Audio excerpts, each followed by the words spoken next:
The reason that your forehand isn't improving in the way that you want is because you're working on completely the wrong thing in your practice. And the reason that you're working on the wrong thing is because coaches are telling you to. Most coaches these days have completely lost the plot. And the majority of the videos that you're watching aren't really coaching videos. They are just people talking about stuff and the precise things that professional tennis players do when they hit the ball. But what you need to understand is just because a professional tennis player does something when they hit their forehand, it absolutely does not mean that that's what you need to focus on to improve your forehand, because what you need to work on to develop a better forehand is fixing the underlying problems that are holding you back at the moment. Now, I'm naturally a right-handed player, but for the last few years I've been relearning to play left-handed. And in this video here, I'm playing against a local open level player. His UTR is around 11, so this is a pretty decent standard of tennis that I've been able to learn to play with my left hand in my 40s. And I can tell you for sure that I would not have been able to get to this point if I'd followed most of the coaching videos out there. Because if I had, all I'd have been thinking about for the last few years is the precise way that I create my racket lag and then supinate and pronate through to contact. And that is definitely not the biggest thing that I was struggling with. And I can promise you that it isn't the thing that's going to be holding you back either. And I say this with absolute certainty because I have seen a massive amount of people playing tennis over the years. A lot of people send me videos for technical analysis. I spend a lot of time at the tennis courts practicing with, playing, seeing different levels of player.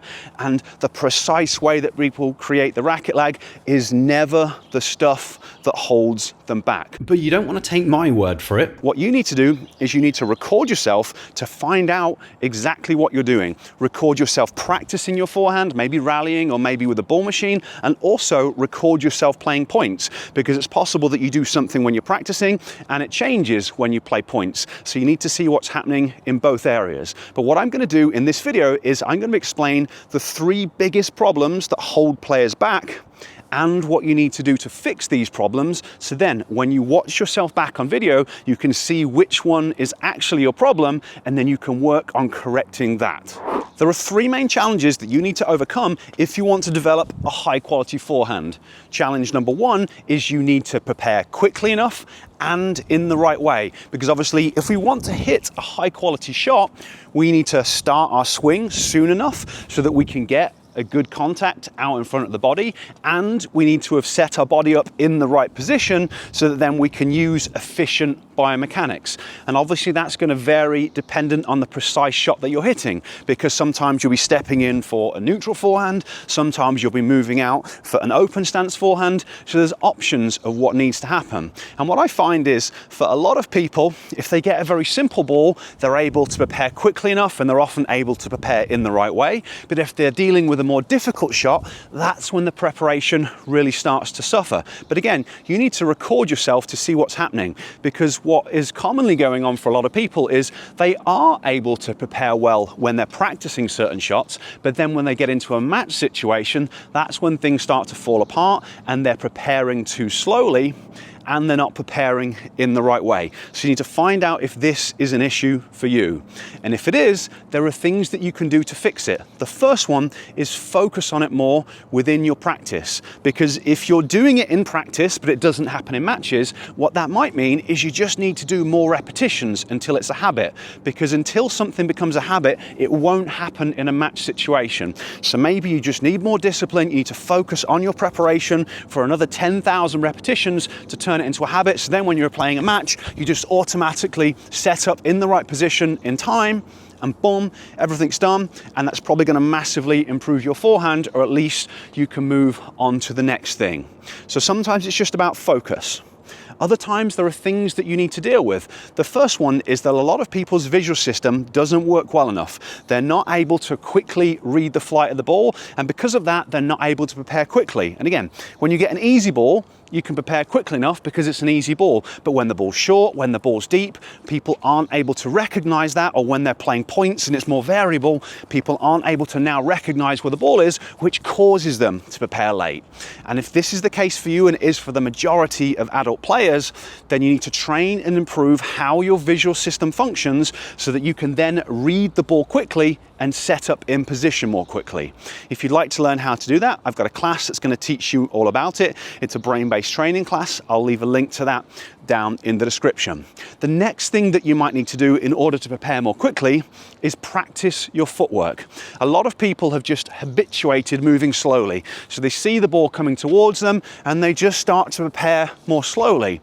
So you actually need to train yourself to move more quickly. So just literally practicing the footwork patterns over and over again, whatever the pattern is, if it's a short forehand, if it's a wide forehand, just literally spending time training yourself, moving more quickly, so that then when you get into a match situation, you've developed that new habit, and now you see the ball coming and you automatically start to prepare more quickly and get your body into the right position. So fixing late preparation is normally a combination of those things.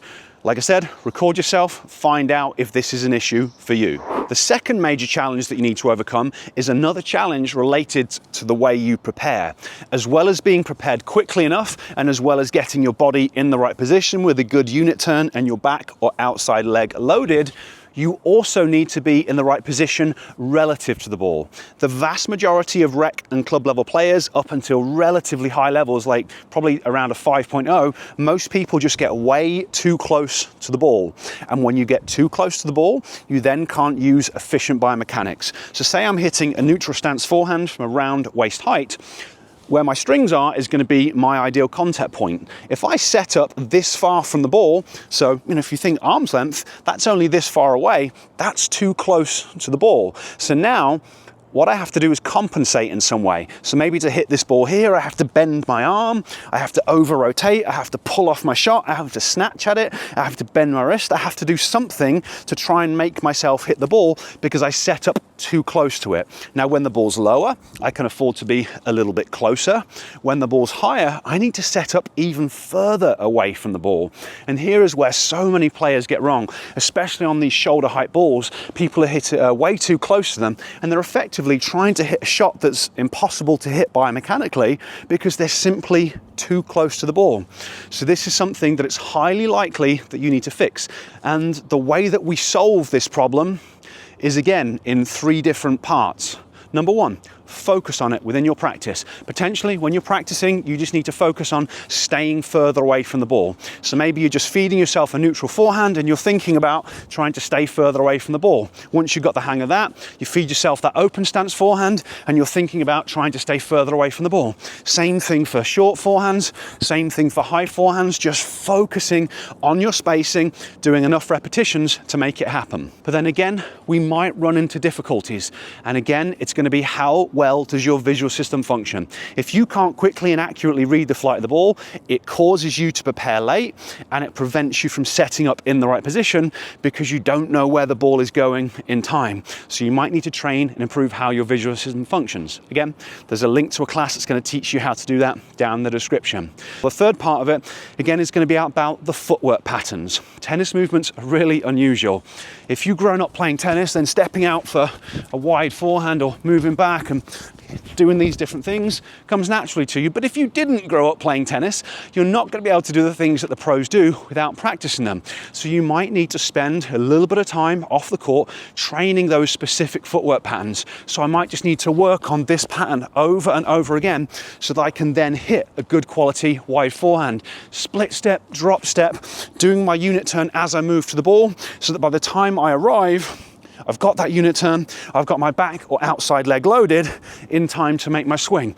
And it's just a case of doing repetitions over and over again until it's habitual. Now, to help you with that side of things, I've got a free footwork program that I've made for you, so I'll leave a link to that in the description as well, because somewhere between these 3, focus practice, training your vision, improving the footwork, it's going to help you to solve the second big challenge. But again, record yourself and see if you need to work on this. The third big challenge that you need to overcome if you want to develop a high quality forehand is the timing. You need to start your swing at the right time relative to the flight of the ball and relative to the shot that you're trying to hit so that you can get an ideal contact. And timing is one of the hardest things in tennis because every single shot that you deal with is slightly different. So you need to start your swing at a different time if someone's hitting a low, hard, flat ball that's deep, or if someone's hitting a high ball that's got topspin that's going to kick forward, or if someone's hitting a slice ball. They're all going to react differently off the court, and that means you have to start your swing at a slightly different time, and you have to adjust the way that you sequence and use your kinetic chain relative to each of those shots, which is why it's such a hard thing, and it's something that most people struggle with. Now, a lot of the time, players struggle with timing because they've got issues with their preparation, and that's why I spent so much time talking about that first, and that's why you need to record yourself to see whether you struggle with preparation, because until you're preparing quickly enough, until you're set up in the right position with your body in the correct position, you're never going to fix your timing. So what I'm going to explain here is how you fix timing issues, providing you've already fixed the preparation. And again, we've got a few different things that we might need to work on in order to fix timing issues. But as always, it's going to start with focusing on it within your practice. Now, there's no right or wrong way to do things in tennis, but I'm just going to explain what I had to do in order to develop my timing on my left hand. Because what I found was that if I tried to rally with people, the ball was too varied and it was too difficult, and I just couldn't get the timing right. It was too hard for me. So I had to find a way to work at the right level of difficulty. So what I did was I used a ball machine and fed specific feeds, and I just worked on the timing with that one feed until I got it right, and I'd done it a few hundred times pretty well, and then I would move on to the next feed. So maybe I start with a neutral stance forehand where I'm just stepping in. Then I start to work on an open stance forehand, and I just work on each one until I've got the timing, hundreds of repetitions, and then change the type of feed. Now, what I was actually working on each time was my hip drive relative to the bounce of the ball. The big mistake that I made, and the big mistake that most people make, is they're trying to use their arm too much. But tennis, we want those efficient biomechanics. I spent so much time talking about setting up in the right position and setting up in time, because we've got to have our legs loaded so then we can start to use that as part of our kinetic chain. So that's what I focused on. When do I need to initiate my swing relative to the bounce of the ball? Now, as a general starting point, I'm going to think on a specific feed about, okay, I'm going to start my hip drive as the ball bounces. And for some shots, that worked, and my timing was okay. For other shots, so maybe if the ball was hit low and hard and flat, I might need to start my hip drive before the ball bounced, because that then gave me time to use the biomechanics and get the contact point out in front. Maybe when the ball was really high and floating and bouncing, if I started my hip drive as the ball was bouncing, I'm just way too soon. So instead, I have to start my hip drive just after the ball bounced. And I just did this process over and over again to build up a kind of memory bank so that my brain learned, okay, if the ball is doing this, I need to start my hip drive at this time. I need to sequence my kinetic chain in this way. And I did that over and over again, working on single feeds. And then obviously I would try and practice people, and gradually over time, the more I built up my repertoire of using better timing, I got to the point where I was able to time the ball pretty well off a variety of different types of shots when I was playing with people, and now I'm getting to the point where I can time the ball pretty well when I'm playing points. So that was the approach that I used within practice, but again, we've got challenges related to this. One of the big ones being how well your visual system functions. In order to start your swing at the right time, you need to be really good at reading the flight of the ball, predicting how fast it's traveling, predicting how far it is away, and how it's going to react off the court. If your visual system doesn't work well enough, you're not going to be able to do that. So again, training the visual system is very important for most players, and if you want to learn about that, the link's in the description. And the next thing that you might need to work on in order to fix your timing really follows on from what I've just talked about, but this time it's about your level of coordination. Every shot is different. The shot that you intend to hit is going to be slightly different each time. And that means you have to be able to make the adjustments. You have to be able to swing faster. You have to be able to swing slower. You have to change the swing path. You have to sequence your kinetic chain very precisely, but in slightly different ways. And if your coordination isn't good enough, you're simply not going to be able to do that. And that's the reality for most adult tennis players. We spend most of our lives working and at desks and at computers, and our movement and coordination starts to suffer. Then we step on court and we're trying to do these really advanced things, and it's simply not possible. So in addition to training your vision, I also highly recommend that you train and improve your coordination. And that's something that you can do at any age using brain-based training. And I talk about it in that same class that I mentioned earlier. So the link for that is going to be down in the description. And then the final thing that you could potentially do to improve your timing is simplify the way that you're trying to hit your shots. Most people out there are trying to hit really advanced technique like the pros do because, like I said earlier, that's what coaches are telling them to do.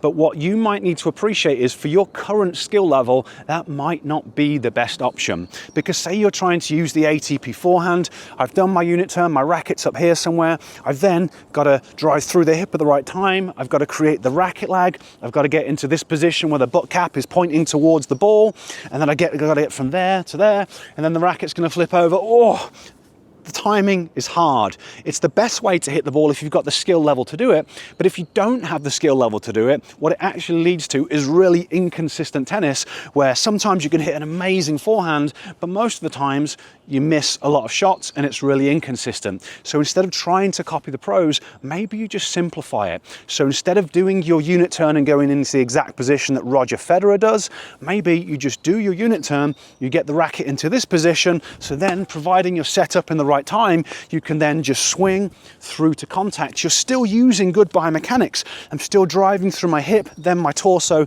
then my arm coming through. I've still got my wrist in this lagged position, but I didn't have to go from here to here to here. I just had to go from here to here.